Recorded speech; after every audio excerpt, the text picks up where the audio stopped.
अगर मैं कहूं कि भारत में एक ऐसा साधु था जो ध्यान करते करते जमीन से 4 से 5 फीट ऊपर उठ गया था और ये सब सैकड़ों लोगों ने अपनी आंखों से देखा था, तो क्या आप यकीन करेंगे?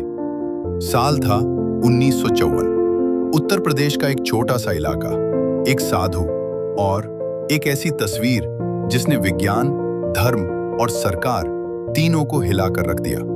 आज भी वो तस्वीर विवाद में है और सवाल आज भी वही है, क्या वो सच में उड़ रहा था या फिर दुनिया की सबसे बड़ी धोखाधड़ी थी? 1950 का दशक, भारत अभी अभी आजाद हुआ था। देश में आस्था भी थी और सवाल भी। उत्तर प्रदेश के एक कस्बे में एक साधु धीरे धीरे चर्चा में आने लगा। लोग उसे कहते थे फ्लाइंग स्वामी। कहा जाता था वो घंटों ध्यान करता, बिना हिले डुले, और जैसे ही ध्यान गहराता उसका शरीर धीरे धीरे जमीन से ऊपर उठने लगता। पहले लोगों ने मजाक समझा, फिर अफवाह, लेकिन जब भीड़ बढ़ने लगी तो मामला गंभीर हो गया। 1954 की एक सुबह सैकड़ों लोग इकट्ठा थे।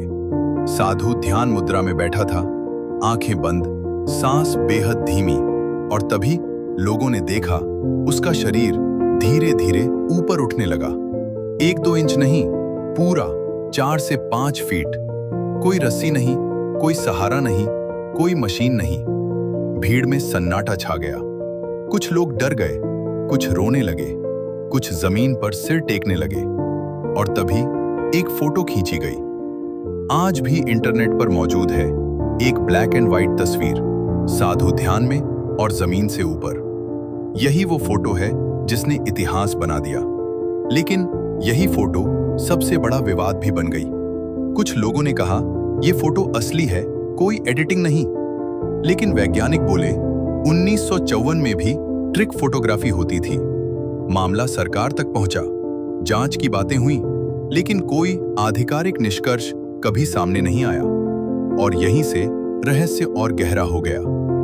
विज्ञान कहता है इंसान उड़ नहीं सकता, ग्रेविटी सब पर बराबर असर डालती है। कुछ वैज्ञानिकों का मानना है ये एक ऑप्टिकल इल्यूजन हो सकता है। कुछ बोले छुपा हुआ सपोर्ट, कुछ बोले स्टेज ट्रिक। लेकिन सवाल ये है, अगर ये सिर्फ ट्रिक थी तो सैकड़ों गवाहों ने एक ही बात क्यों कही? और वो साधु कभी पैसे क्यों नहीं लेता था? आस्था रखने वाले कहते हैं योग और तपस्या से शरीर की सीमाएं टूट सकती हैं। प्राचीन ग्रंथों में लघिमा सिद्धि का जिक्र है, जिससे साधु अपने शरीर का भार लगभग शून्य कर सकता है। क्या फ्लाइंग स्वामी वही सिद्धि जानता था? या फिर हम इंसान कुछ सच्चाइयों के लिए तैयार ही नहीं हैं? अगर वो सच में उड़ रहा था तो आज ऐसे लोग कहां हैं? और अगर वो झूठ था तो वो साधु अचानक गायब क्यों हो गया? कोई समाधि नहीं, कोई मृत्यु रिकॉर्ड नहीं, बस एक नाम, एक फोटो और एक सवाल। 1954 का फ्लाइंग स्वामी आज भी हमें यही सिखाता है कि हर चीज विज्ञान से नहीं समझाई जा सकती।